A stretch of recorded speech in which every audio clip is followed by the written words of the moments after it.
if I win, I am going to instruct my Attorney General to get a special prosecutor to look into your situation. It's just awfully good that someone with the temperament of Donald Trump is not in charge of the law in our country. Yeah, because you'd be in jail. That was a quip, and I saw in NBC's own reporting it was referred to as a quip, so I'll go with NBC on it.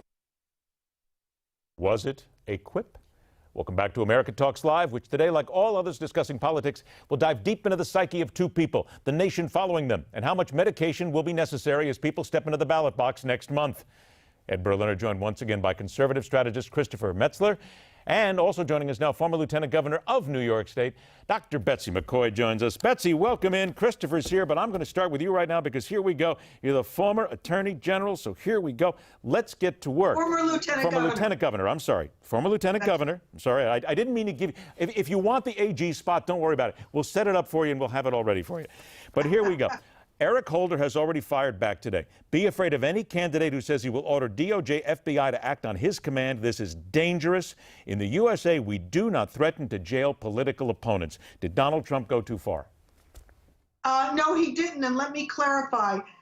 Donald Trump was not threatening to jail, quote, political opponents. He's never said any such thing about Bernie Sanders or any of the 16 competitors who are on the Republican primary stage. What Donald Trump is doing is giving voice to the distress of millions of Americans who constantly see Hillary Clinton eluding the law, getting a pass when other people committing the same misdeeds would have been held accountable and in many cases gone to jail or fined and certainly thrown out of office for things she did, like erasing those emails in defiance of a congressional subpoena. Well, to be fair, Hillary Clinton did not erase those emails. It was done by a company that did it after the subpoena, and there is no evidence anywhere that proves that. Hang on one sec. Let me just get. Hang on. I'm going to give you a chance. There's no evidence that she actually ordered them to do that. Correct? Oh, that's baloney. Really? I'd okay. say something else. There is evidence. Okay. Let me get to you then, Christopher, because let's get off this, and I want to get to exactly what Betsy said here and what she's talking about. With Donald Trump coming out and saying that, did he overstep himself in saying that he would throw her in jail? Or was he right on the money? No, I do think that he overstepped his bounds by saying that. He can't be judge, jury, and executioner. And it seems to me by saying you would be in jail, he has already concluded that, in fact, she is guilty and that she ought to be thrown in jail, and he would so instruct the Attorney General to do so. What about what Betsy is saying, though? Because what about what Betsy is saying, though, where she's giving voice to people around the country who see Hillary Clinton as nothing more than someone who should be in jail in the first place for what she's done? That's a political response. It's not a legal response. It's a political response. If he wants to give voice to people, I think that's fine. He should do that. But to use the laws of the country to do that, I absolutely don't think is appropriate or legally defensible. Betsy, you want to go ahead and answer that? He didn't say he'd throw her into jail without an investigation. He said she should be subject to an investigation by an independent prosecutor. That clearly suggests that it would be removed from partisanship or his own personal feelings. He didn't say he would do it. He said an independent prosecutor. Nothing could be fairer. But so far, most Americans believe that Hillary Clinton has not had to obey the laws that everyone else has to obey. Again and again, she's gotten a pass. 1-877-NEWSMAX, 1-877-NEWSMAX to join us. Those of you hanging on the line, hang tight. Betsy and Christopher, I want to get to something else that has now come out today. Let's deal with some of the new stuff here. Paula Jones was one of the people that Donald Trump brought up into the debate stage last night, had her there with some of the others who have been part of Bill Clinton's past. There is now a soundbite that has come up from Donald Trump in 1998 in an interview accusing, matter of fact, he said that Bill Clinton, he felt sorry for Bill Clinton, but he also said that Paula Jones was a loser. And he said this back in 1998. This is making the rounds today. Here it is. I would have done something certainly different than what they did. I mean, that all started it. Paula Jones is a loser, but the fact is that she may be responsible for bringing down a president indirectly. And, you know, that statement was a bad statement to have been made, and it's proven to be false. So, Betsy, let me come to you first on this one. Also in 1998, Donald Trump called Bill Clinton a victim, and he called Paula Jones and the other women that were involved with Donald Trump, or with Bill Clinton, he called them unattractive. What's your response to hearing these things today? I think he was trying to be empathetic to his, at the time, friend, Bill Clinton.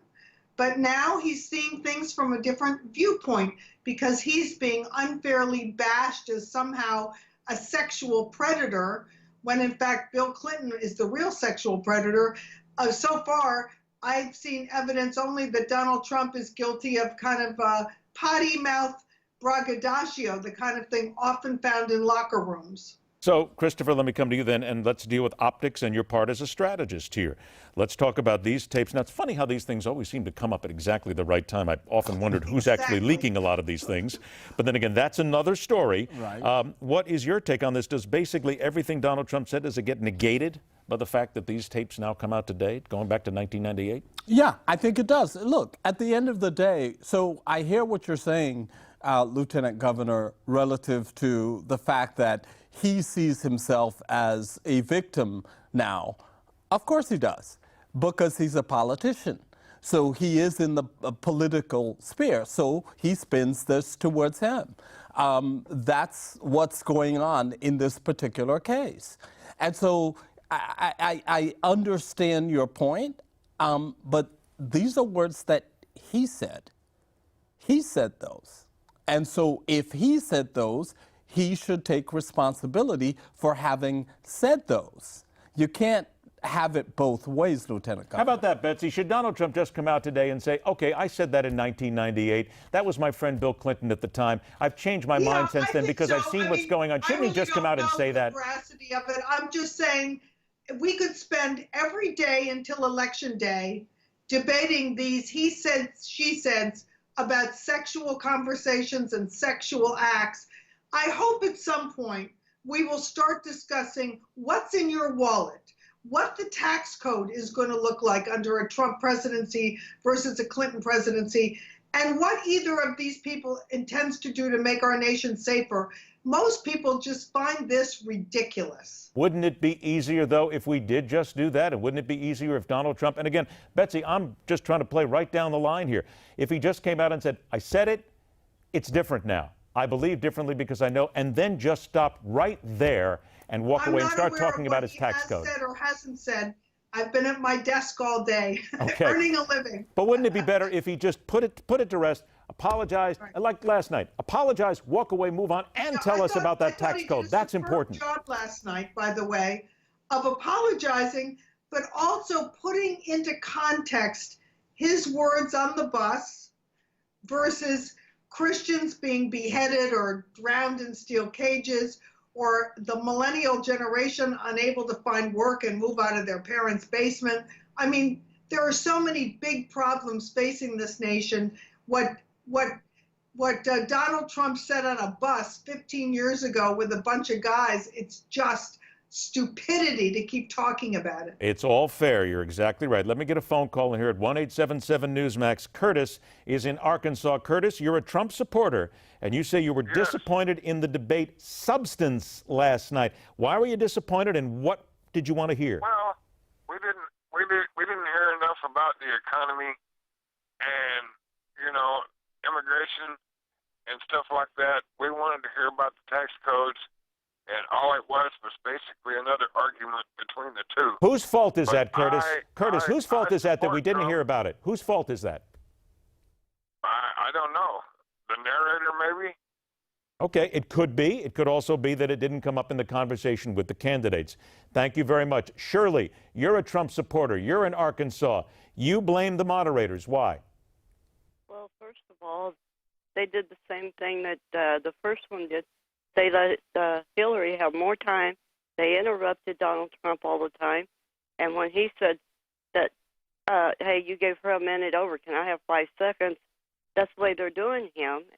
And second of all, I'd like to say that Bill and Hillary Clinton, when he was governor in Arkansas, her saying that she's always helped people, they did nothing for the poor people, the children, nothing in Arkansas. All right, we're all out of time. I want to thank you very much, unfortunately. I do want to point out, though, real quickly, that actually Donald Trump had 40 minutes of time speaking. Hillary Clinton had 39 minutes of time speaking because they actually ran that graphic last night. So let's be fair on all sides.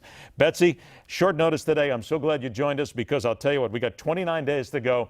The fun, I keep saying this every time we get together, the fun is just beginning. And quite frankly, I tend to think that's true with all we're doing with here. Betsy, thanks so much for joining us. We appreciate your time. Governor. Christopher, always a pleasure. That's right. And I mean, where we go from here now in 29 days? Who knows?